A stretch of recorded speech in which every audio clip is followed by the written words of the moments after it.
नमस्कार प्रिय दर्शकों, एक बार फिर आपका स्वागत है हमारे YouTube चैनल प्राचीन ज्ञान सच्चा ज्ञान में।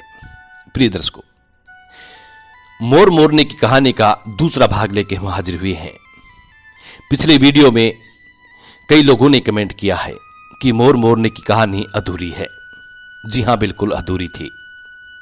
कई लोगों ने यह भी कमेंट किया है कि इस कहानी में मोर मोरने का कोई रोल ही नहीं है और राजा रानी की कहानी सुना दी। प्रिय दर्शकों, आपकी जानकारी के लिए हम बता दें कि यह कहानी दो भागों में बांटी गई है।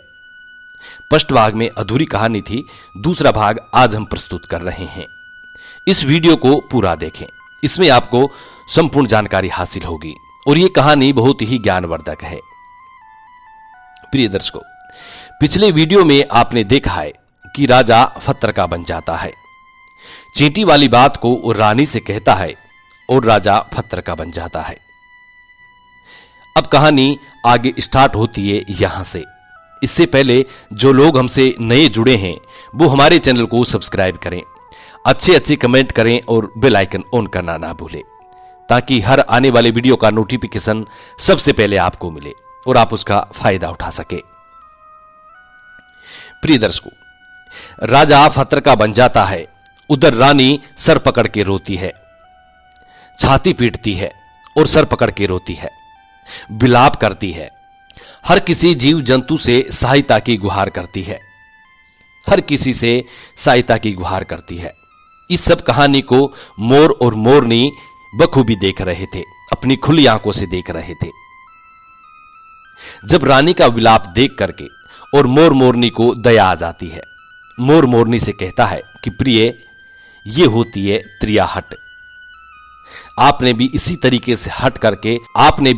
तरीके से त्रिया हट करके और जंगल में बड़े सुकून से रह रहे थे, वहां से आपकी हट की वजह से हम यहां चले आए। प्रिय दर्शकों, मोरनी कहती है कि प्रिय, ये रानी बड़ी दुखी हो रही है, हमें इनकी सहायता करनी चाहिए। ये विलाप कर रही है तो ज्यादा तो सहायता हम नहीं कर सकते, लेकिन कम से कम इसको धीरज तो बंधा ही सकते हैं, यानी इसको विश्वास तो हम दिला ही सकते हैं। प्रिय दर्शकों, यही सोचकर मोर मोरनी उस रानी के पास जाती हैं। मोर मोरनी उस रानी के पास जाते हैं और जाकर के रानी से कहते हैं कि रानी साहिबा, जो हुआ सो हुआ, जो हुआ सो गलत हुआ, लेकिन आप थोड़ा धैर्य रखिए, अपने आप को संभालिए। आपके पीछे आपका पूरा राज्य है, राजा तो आपका फत्तरका हो चुका है, अब राज्य का कारोबार आपको ही संभालना है। रानी मोर की इतनी बात सुनने के बाद मोर और मोरनी से कहती है कि भाई मोर मोरनी, मैं अपने आप को किस तरीके से संभालूं, क्योंकि मेरा संसार ही उजड़ गया है, मेरा पति परमेश्वर फत्तरका हो गया है, अब मैं क्या करूं। प्रिय दर्शकों, रानी इतनी बात कहती है, उधर मोरनी के मुख से यह निकल जाता है कि राजा फत्तरका कैसे हो गए। मोरनी कहती है कि राजा फत्तरका कैसे हो गए, ये तो इंसान थे, अच्छे भले थे, लेकिन फत्तर कैसे बन गए। प्रिय दर्शकों, रानी वही जो राजा ने चींटी वाली बात रानी को सुनाई थी, वही बात रानी मोर मोरनी को सुनाने लग जाती है। प्रिय दर्शकों, जब रानी वही चींटी वाली बात जो राजा ने रानी को सुनाई थी, वही बात मोर मोरनी को सुनाने लग जाती है और रानी भी धीरे धीरे फत्तर की बन जाती है। प्रिय दर्शकों, जब राजा फत्तर का हो जाता है, रानी फत्तर की हो जाती है, दोनों राजा रानी फत्तर के हो जाते हैं। उधर मोर मोरनी को यह चिंता सताने लगती है, उधर मोर मोरनी बड़े चिंतित हो जाते हैं।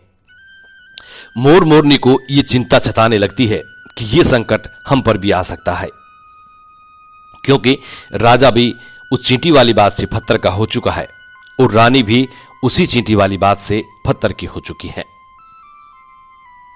मोर मोरनी से कहता है, यह संकट हमारे ऊपर भी मंडरा रहा है और तुम स्त्रियों की जुबान पर कभी कोई बात रुकती नहीं है।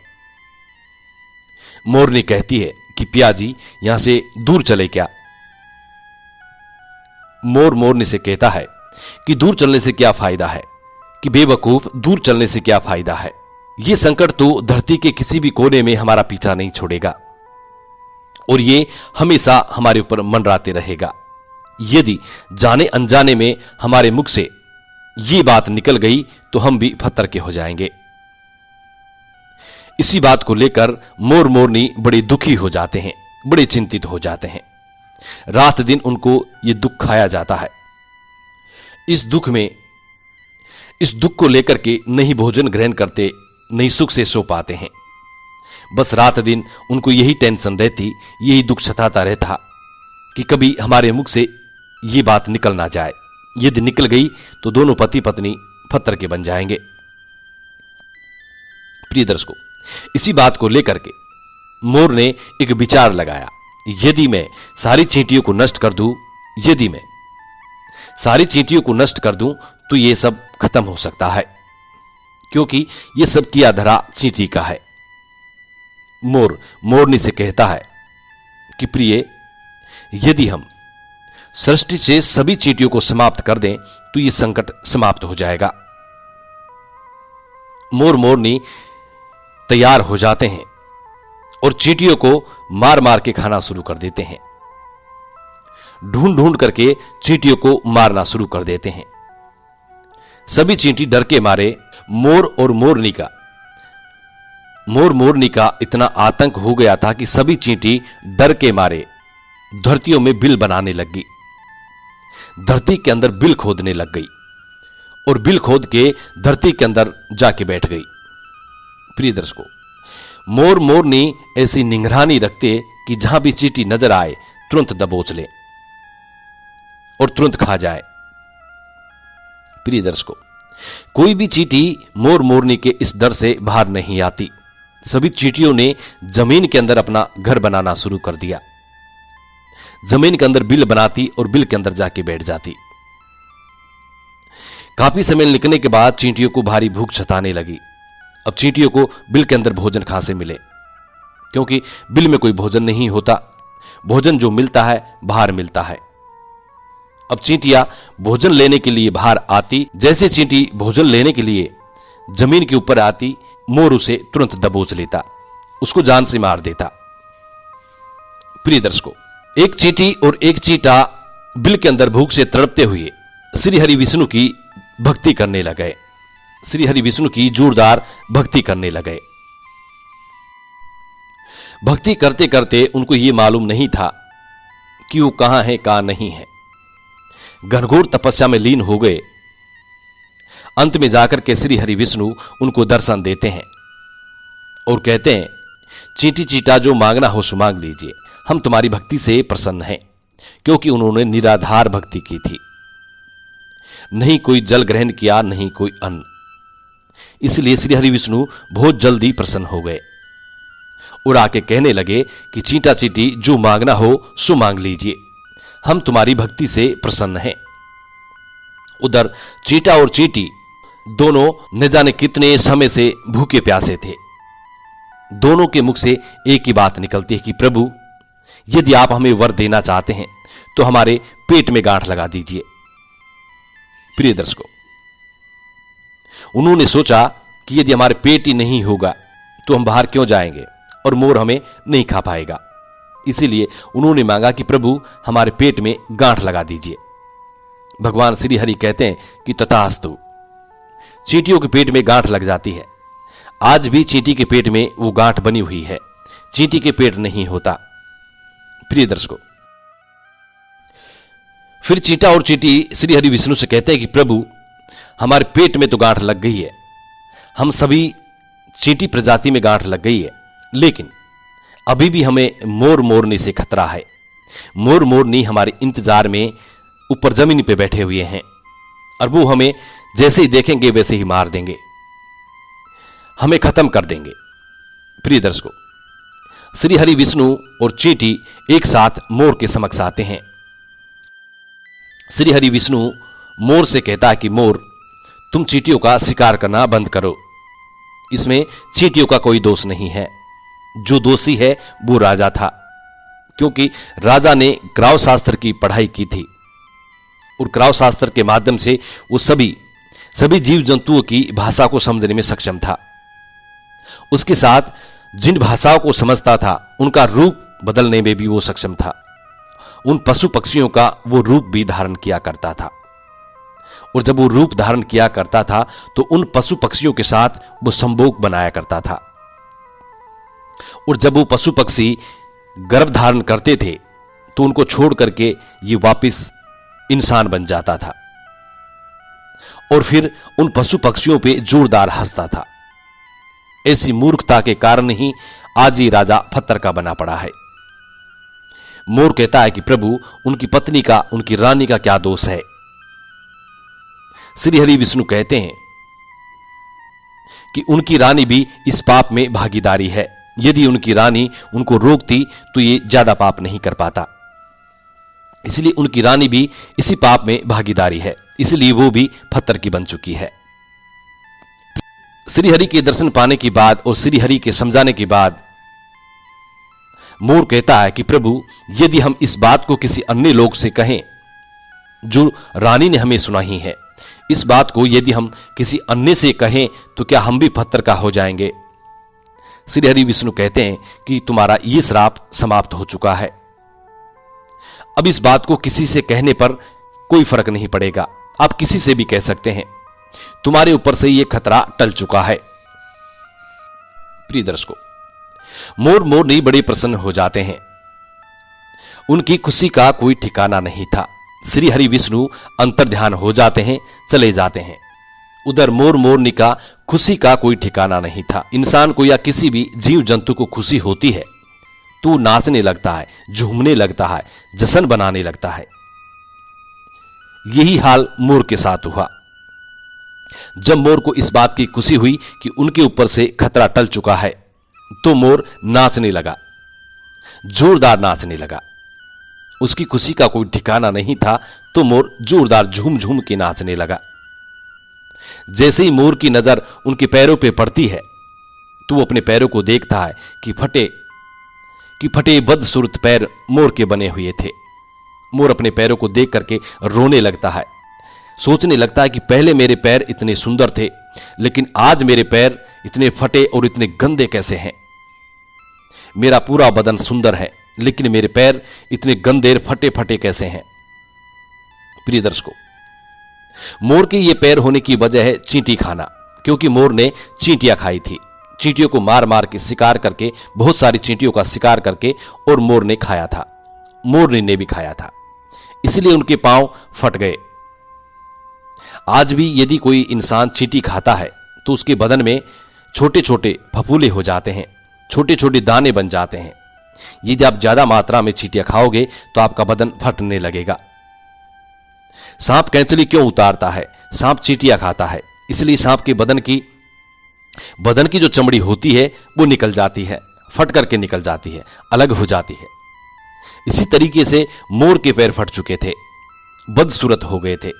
मोर अपने पांव को देखकर जोर जोर से रोने लगा, नाचता गया और रोने लगा।